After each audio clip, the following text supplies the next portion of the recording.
기도합시다. 하나님의 사랑을 때 성령 충만한 사람이 되십시다. 오늘 본문을 우리가 새벽기도 때 한번 했던 말씀인데 성령 충만이 너무 중요해서 다시 한번 말씀드립니다. 이 용기라고 말할 때 할 수 있는 말을 하고 해야 될 일을 할 수 있는 사람을 보고 우리는 용기 있는 사람이다 이렇게 이야기합니다. 근데 오늘 본문에서 과연 성령 충만이 무엇이냐? 우리 손주장님 어디 계십니까? 성령 충만하게 은혜가 넘치게 하나님의 복음을 그리고 노래를 부르셨는데 이 성령 충만하다는 것을 새벽기도 때 여러 번 말씀드렸습니다. 이 성령 충만한 사람은 하나님 앞에서 일하는 하나님의 사람들입니다. 하나님이 나를 사용하신다 라는 이 믿음의 고백, 하나님이 저 사람도 사용하지만 나도 사용한다는 것입니다. 이거 오늘 본문의 마지막 4장의 뒷부분에서 나오는 이야기입니다. 뒷부분에서는 뭐라고 이야기하냐면 너와 내가 한마음이다 라고 한마음이 됩니다. 남편하고 한마음이 되니까 하나님의 사람들은 하나님의 형상이 회복되어지면 회복되어질수록 너와 내가 다른 사람이 됩니다. 내 안에 있는 깊은 잠재력과 하나님이 주신 은사와 이 은혜, 이 독일어는 은혜와 은사라는 말이 구분이 안 됩니다. 부터 가베 하는 말인데 하나님의 은혜를, 그래서 몰트만이라고 하는 신학자가 그의 저서에 생명 있는 사람들, 생명의 샘이 넘치는 사람들이라는 그 책을 보면 주의 영에 잡혀있는 사람을 살아있다. 옆 사람하고 한번 인사하시죠. 당신은 살아있습니까? 한번 물어보세요. 당신은 살아있습니까? 그런데 오늘도 교회 처음 오신 분이 있는데요. 한국에서 뭐 6번인가 7번 교회를 다니고 오늘 처음 왔다고 얘기를 합니다. 지금 오늘 세 가지로 나눠서 이야기할 겁니다. 성령 충만함이 뭐냐? 그리스도 안에 있고 내 안에 그리스도가 있는 것을 성령 충만한 삶의 한 모습이라고 한다면, 두 번째는 하나님 앞에서 살아가는 것입니다. 그리고 세 번째는 과거를 잊어버리고 살아가는 것입니다. 베드로가 예수님을 3번 부인합니다. 그것도 12살에서 13살 기껏 해야 15살짜리 되는 그 아이 앞에서 네가 예수와 함께 한 사람이다 라고 얘기할 때 그가 예수를 처음엔 모른다 라고 하다 나중에 저주해서 모른다 라고 하던 그 베드로가 오늘 사내들인 공회 앞에서, 그러니까 전 대통령 박근혜 대통령이 탄핵당한 게 국회에서 탄핵을 당합니다. 이 당시에 사내들인이라고 하는 이곳에 71명의 장로가 있었는데 죽여 하면 죽는 것입니다. 살려 하면 살리는 것입니다. 이 당시에 이 사내들인 공회의 권한은 우리가 가지고 생각할 수 있는 것보다 훨씬 높은 권한을 가지고 있는 사람들이었습니다. 어쨌든 이 성령 충만하다는 이 말 한마디 속에 우리가 정말 용기 있는 인생을 살아갈 수 있느냐에 대한 것은 하나님 앞에서 살아가는 우리들의 삶의 모습이 얼마나 하나님의 일을 할 수 있느냐 없느냐에 따라서 우리의 생명, 피지컬한 생명을 얘기하는 것이 아닙니다. 육체적으로 살아있는 것을 이야기하는 것이 아니라 과연 영적으로 얼마나 살아있느냐에 대한 것입니다. 이 4장에서 여러분들 새벽기도 말씀을 들어보시면 알겠지만 이 죄에 대한 문제가 우리에게 얼마나 큰 문제인지 모릅니다. 그래서 심리학자들이 이야기할 때 우리 현대인들이 인생을 살아가면서 가장 두려워하는 것이 이 이 죄에 대한 문제입니다. 그리고 다른 하나가 있다면 내가 지금 살아있는데도 죽는 것을 두려워합니다. 죄 때문에 죽는 것을 두려워합니다. 그런데 이 죄에 대한 문제가 해결되어지면 영원히 살 수 있는 시작이 우리 육체적인 마지막에 새로운 영적인 시작 때문에 하나님 나라에 대한 소망과 기대 속에 살아갈 수 있기 때문에 이 땅에 살아가는 것이 그렇게 중요하지 않게 된다는 것입니다. 이 땅에 정말 목을 맵니다. 우리 영주권 하나 받으려고 얼마나 애를 쓰고 얼마나 열심히 공부하고 얼마나 잡을 잡아서 그 영주권, 근데 영주권 막상 받아보니까 어떻습니까? 별거 아니거든요. 이런 생각을 가지고 조금 더 말씀드리면서 앞뒤로 설명을 드리겠습니다. 그래서 이 삶에 대한 문제, 사실 지금 20세 다 넘었죠, 그죠? 여자는 23, 남자는 24, 거기 넘었죠. 그러면 이제 죽으러 가는 겁니다. 세포 분열이 더 이상 많아지는 게 아니라 더 적어지기 때문에 하고 싶은 걸 빨리 해야 됩니다. 지금 사는 게 아니라 죽는다는 거예요. 그래서 요한 웨슬레라고 하는 이 감리교의 창시자가 깊은 묵상 중에 환상 중에 하나님의 나라에 갑니다. 근데 문지기가 누구냐면 베드로 사도였습니다. 그래서 물어봅니다. 내가 이 감리교, 지금 여기 캐나다에서는 그래도 장로교가 조금 이렇게 교세가 센 편이지만 미국을 가면 감리교가 교세가 훨씬 셉니다. 장학금 제도도 감리교 재단이 훨씬 잘 돼 있는데 나하고 같이 감리교를 세운 그 친구들이 이 하나님 나라에 왔습니까? 라고 물어봅니다. 베드로 사도가 있다가 천국의 이 책을, 성경책을 뒤져보더니 감리교 교도들이 하나도 없습니다. 이게 좀 웃을 일이 아닙니다, 여러분들.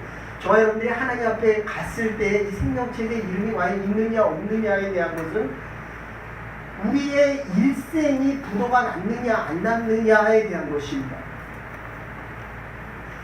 지금 조금 전에도 말씀드렸지만 교회를 와서 예수 그리스도에게, 그리스도인이라는 건 예수 그리스도를 배우는 사람들입니다. 그리고 좀 더 나가면 예수 그리스도의 가신 그 길을 따라가는 사람들입니다. 근데 구원의 문제는 그것을 넘어서고 있다는 것입니다. 성령을 통해서 죽었던 우리의 영이 살아나서 나여 거듭났느냐 나지 않았느냐에 대한 문제입니다. 교회를 나오고 예수를 배우고 예수에 대해서 알아서 구원을 얻는 것이 아니라 내가 정말 성령으로 예수 그리스도의 피 묻은 복음으로 구원을 받았느냐 안 받았느냐에 대한 문제라는 것입니다. 그 말은 감리교 교도들이 하나도 없었다는 거예요. 요한 웨슬레가 있다 이렇게 물어봅니다. 그러면 기독교, 특히 이 켈빈이 얘기했던 5대 강요를 이야기했던 켈빈의 5대 교리를 강조했던 그 사람들은 또 몇 명이나 들어왔습니다. 또 지적질던 분들은 한 명도 없습니다.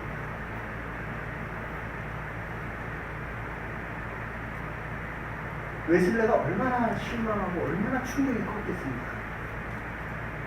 여러분들 중에 한 분이 기도하다가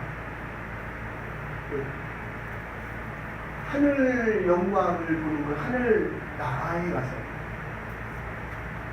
천사들이 이렇게 있을 때 그 옆 사람의 이름을 대고 이 사람이 하나님의 나라를 갔습니까? 이게 없다 그러면 이게 얼마나 큰 영원한 멸망이잖아요. 그래서 한번 더 물어봅니다. 그러면 베드로 사도를 최고봉으로 여기는 캐톨릭 교인들은 몇 명이나 있습니까? 그 사람들도 없다는 거예요. 요한에스가 다시 물어봅니다. 그러면 이 하나님의 나라에는 누가 옵니까?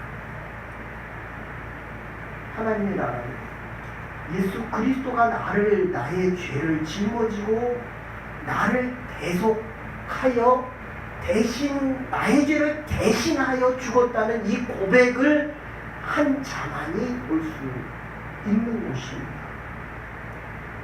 이게 저와 여러분들의 고백 속에서 이 땅에 살지만 영원한 영생의 삶을 살아갈 수 있는 하나님의 사람들과 구원받은 하나님의 교회와 복된 주의 백성들 될 수 있기를 주의 이름으로 축원합니다. 네.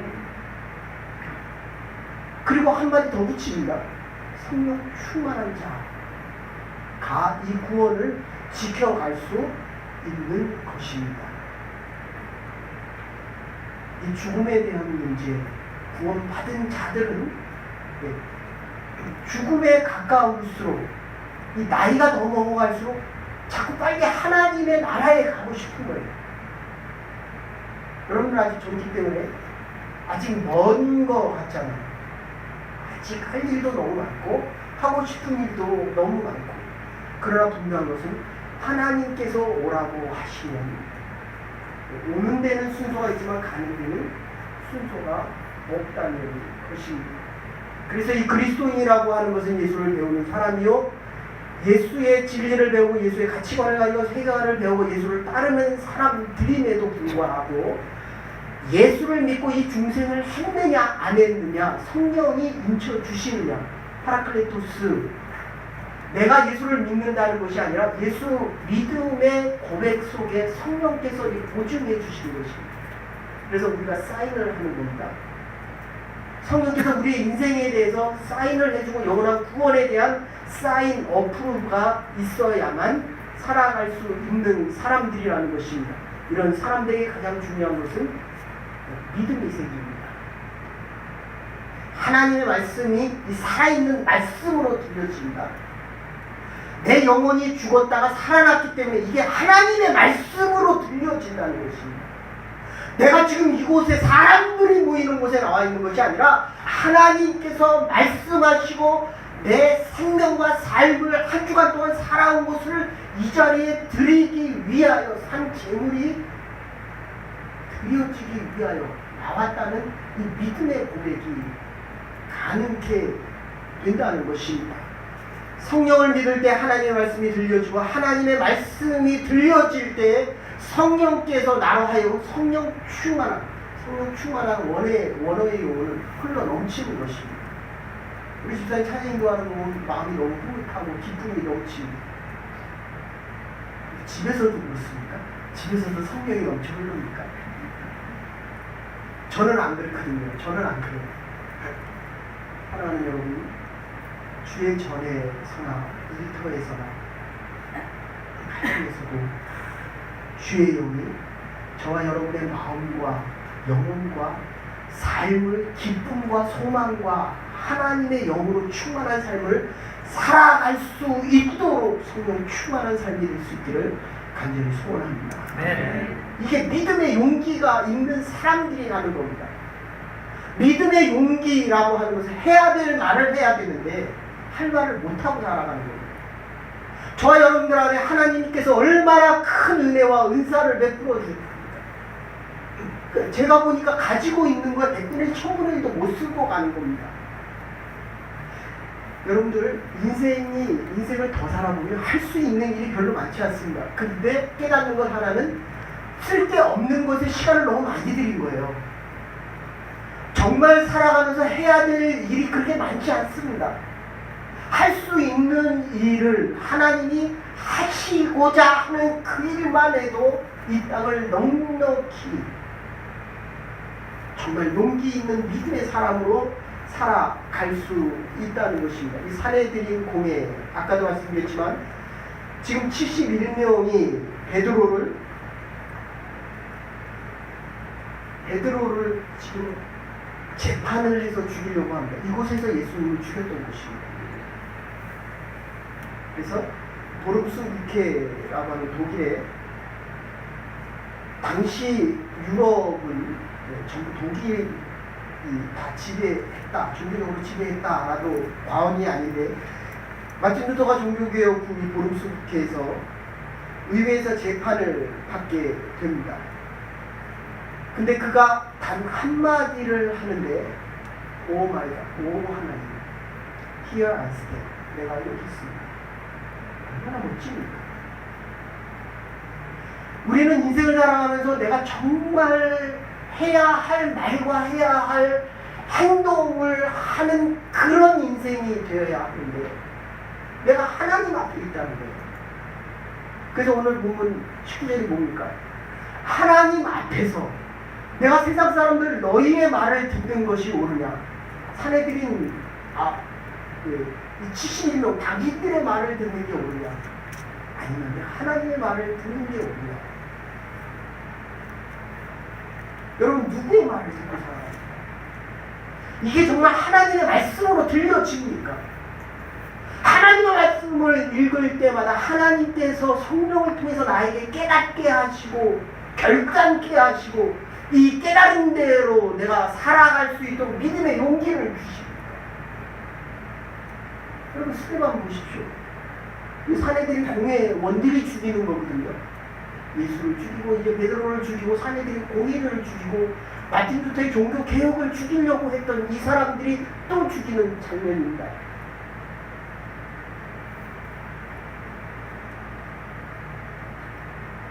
아까도 말씀드린 대로 이 생명의 샘이라고 하는 몰트만 신학자의 그 책에 보면 생명의 영에 사로잡히게 되면 개인의 모든 삶은 카리스마적인 체험이 가능하게 된다. 하나님의 은혜적인 내가 말하고 행동하고 보고 느끼고 만나는 모든 사람들에게서 하나님의 은혜가 가능하다는 거예요. 여러분 일주일 살아가시면서 얼마나 하나님의 은혜를 경험하셨습니까? 사랑하는 여러분, 우리가 일주일을 살더라도 내가 남은 인생이 일주일이거든요.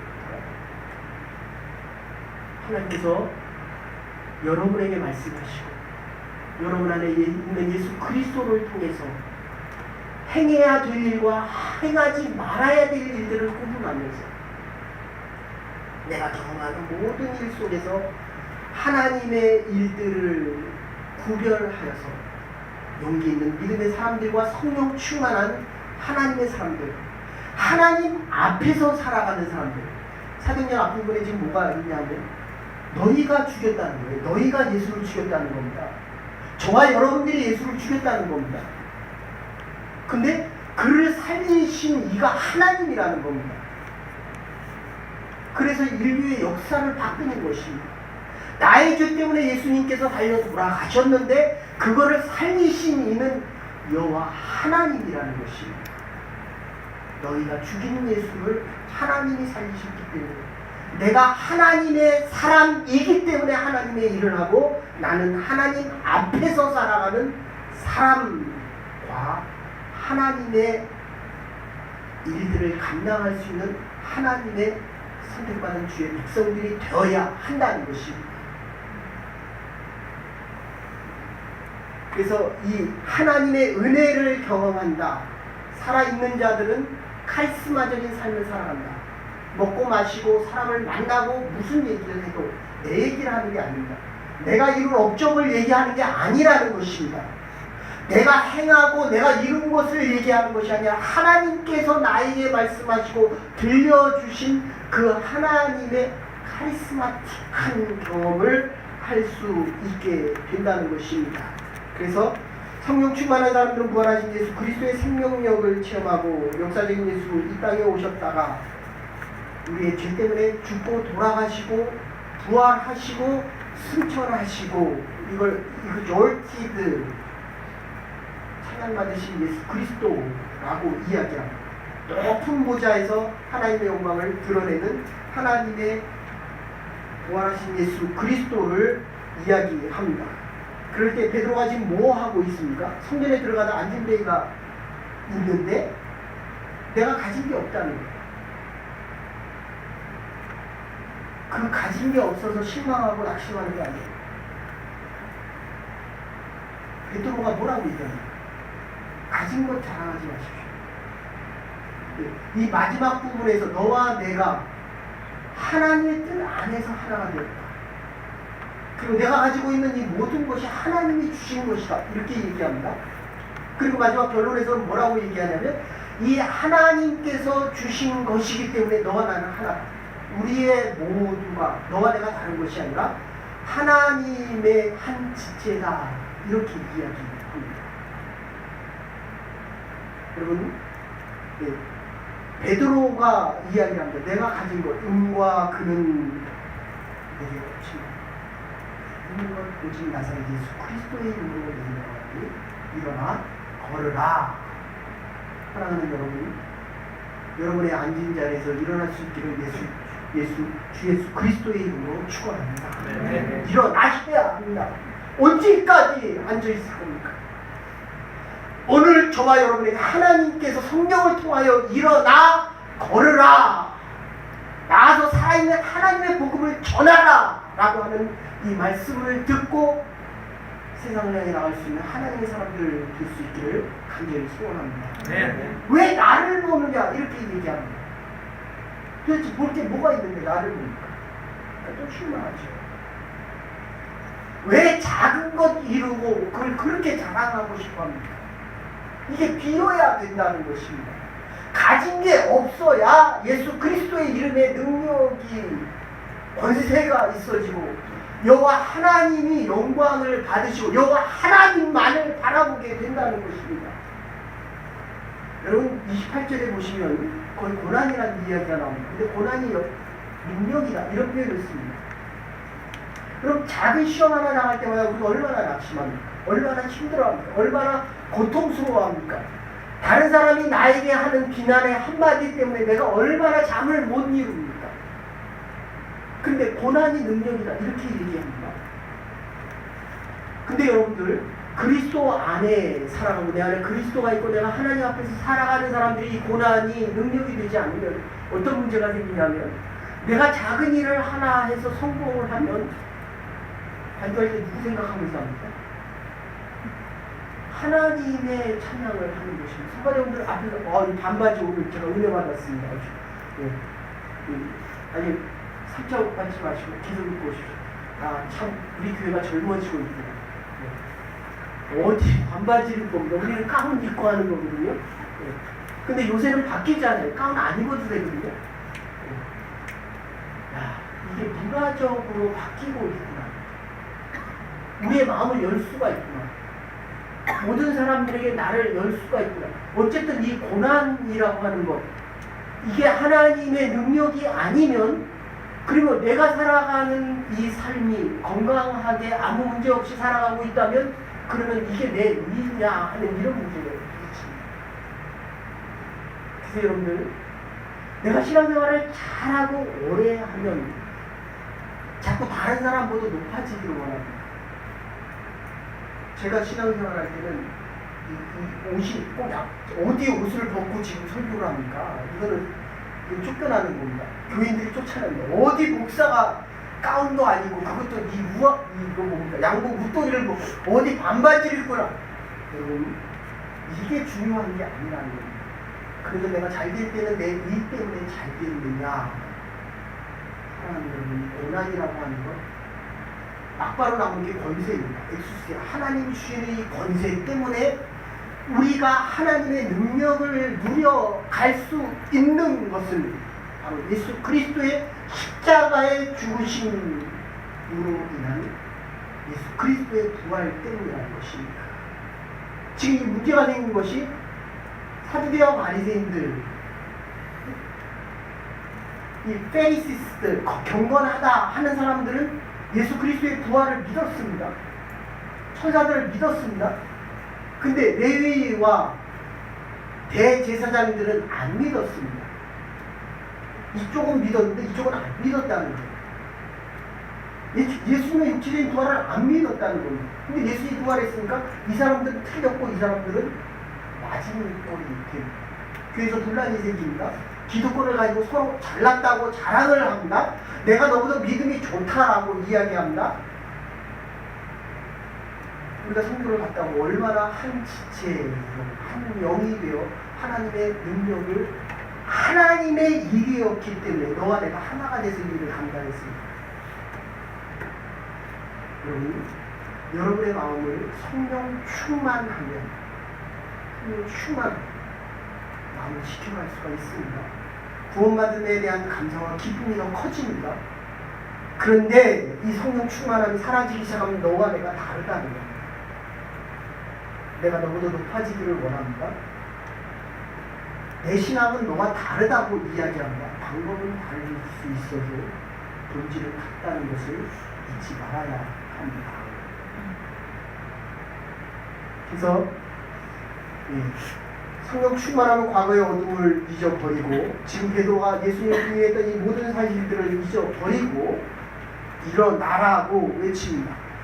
찬송가 66장 옛날 찬송가 20장에 보면 다 감사드리세라는 찬양이 나옵니다. 마르틴 링카르트라고 하는 독일 목사님이 지으신 건데 1700년대에 흑사병, 유럽에 흑사병이 돌 때 500명이 그 작은 마을에서 하루에 500명씩 죽어갑니다.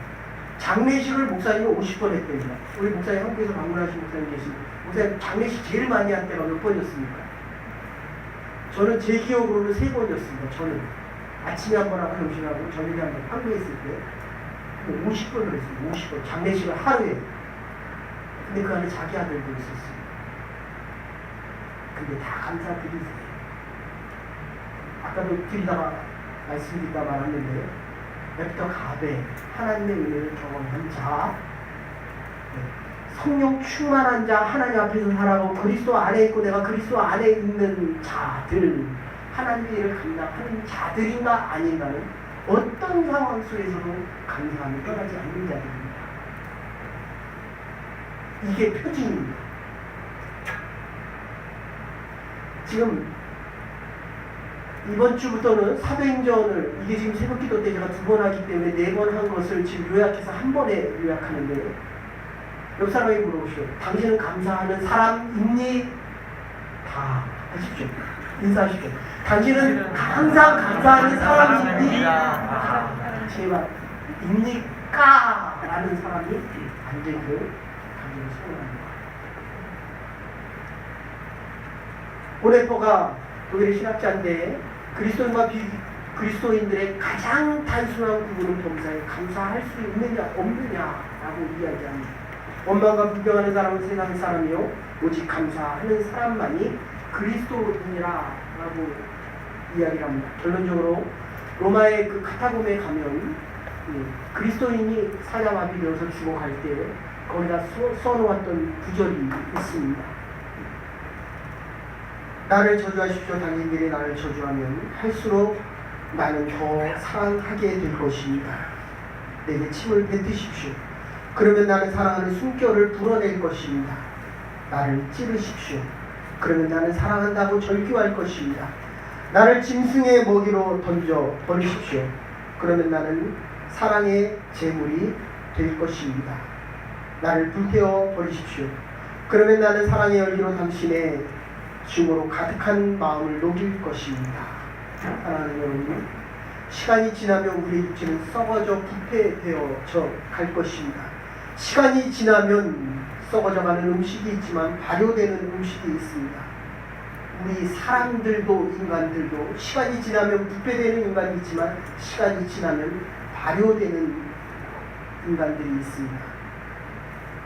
우리는 부패한 상태를 썩었다고 이야기하고 발효된 상태를 익었다라고 이야기를 합니다. 음식이 발효되면 잘 익었다고 이야기하고 사람들이 잘 익으면 진국이라고 이야기합니다. 곰팡이는 주변을 썩게 만들지만 유산균은 모두를 잘 익게 만듭니다.